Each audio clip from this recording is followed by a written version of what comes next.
Pop quiz. Who was the first black female superheroine? Gotta Google it. You stumped? Never fear. Got all the answers right here. And I will tell y'all in a second. Be real with D-Real.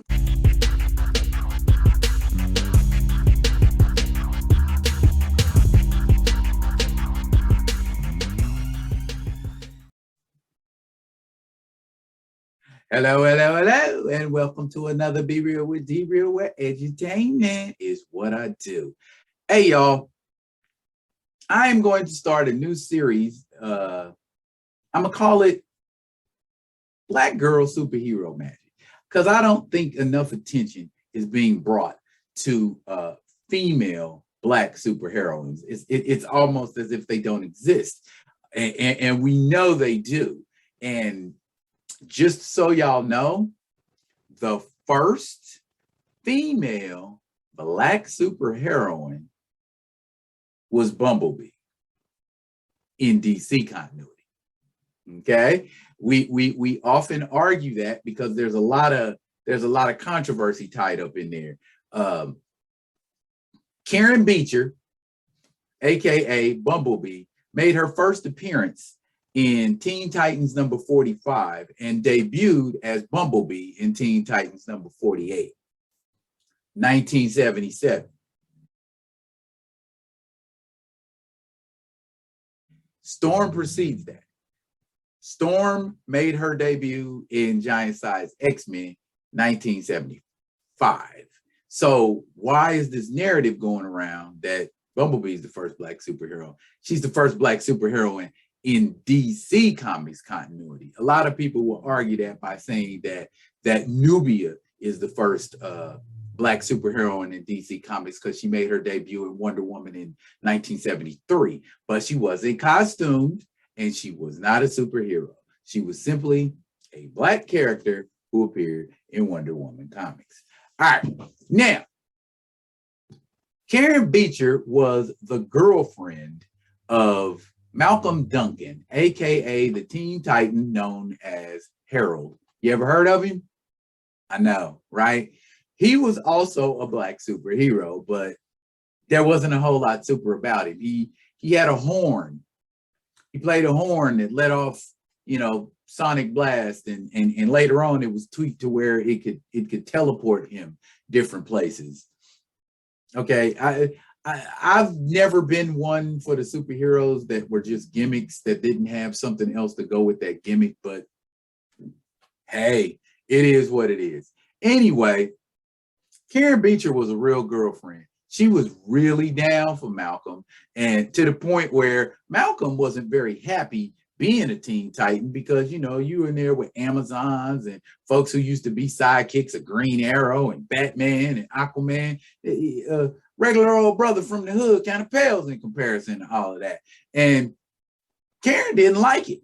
And Karen was like, you just as good as them other white boy Teen Titans, baby. You can do your thing. But Mal was feeling kind of bad about himself. And he was just like, okay, I don't know if I want to be a superhero no more, And so Karen took that as them Teen Titans is talking smack about him. They blowing his self-esteem. That's my man. They can't do that to my man. So Karen, being of a keen scientific mind, came up with the costume and gadgets to become Bumblebee. And in her first outing as Bumblebee, took on the Teen Titans to show her man that they wasn't down for him like he thought they was.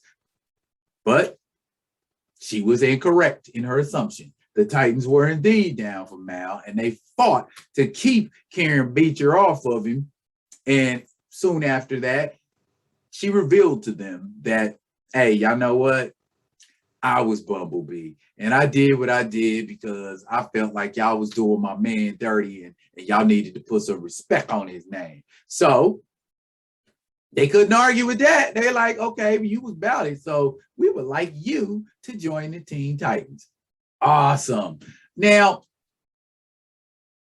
Karen Beecher, aka Bumblebee, who looks very much like another insect-based character over at Marvel.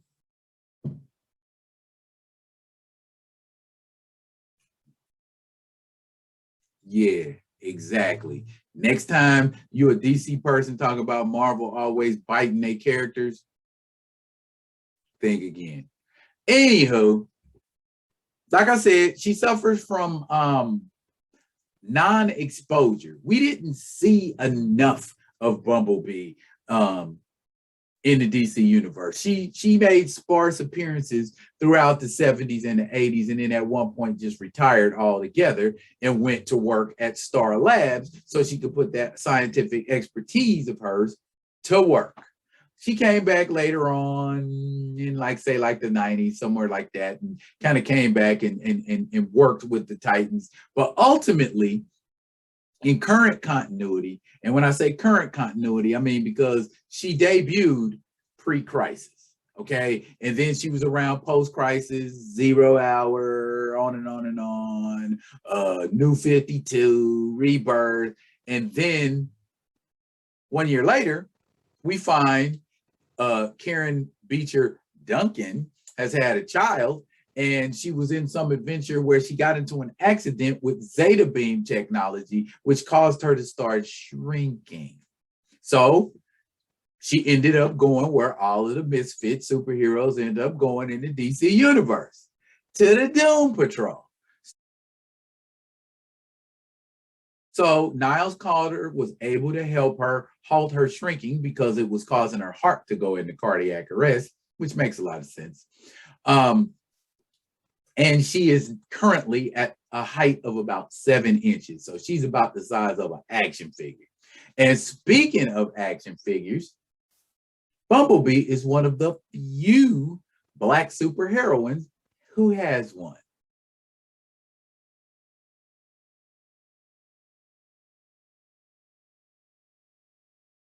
Bumblebee's action figure is based on her DC Superhero Girls incarnation. And she's been in a lot of media. She made her media debut in the 2000s Teen Titans series, and she was voiced by Takia Crystal Kima, whom y'all might remember from the sketch comedy of the late 80s and 90s in Living Color. Then the show Young Justice debuted in the 2000s, and she was voiced by Masasa Moyo. And then, of course, there's Kimberly Brooks, who voices her in DC Superhero Girls. Karen Beecher, as a character, is, well, in comic book canon, she is depicted as a strong woman. She is depicted as a resourceful woman, whereas in DC Superhero Girls, she's depicted as shy and she'll rise to the occasion when forced to. But overall, I think she's like a seriously overlooked Black character, as most female Black characters are if your name ain't Aurora Monroe. And I'm not knocking Aurora. I love Aurora to pieces. But there are other female Black superheroes out there who deserve their rah-rah moment. And here I am, I'm talking up Miss Beecher because I want to raise awareness about her, which is what I try to do a lot of time because, of course, edutainment, like I say, is what I do. So what do y'all think about Bumblebee? Is she a cool character? Is she a meh character? Drop it in the comments. And as always, I need y'all to comment, like, and subscribe to the Be Real with D-Real page. We need to work that algorithm so Be Real with D-Real gets in there and more people see it. Like what you comment on and subscribe to the page. And if you're not subscribed to the page, please do. If you already are, talk to some more people, get them to subscribe. I'm coming up on that centennial mark and I will be giving away some kind of prize. I don't know what exactly yet, but I will indeed be giving away a prize. And as always, I will be hitting y'all with another one of them other ones. And until I do, y'all be good to each other.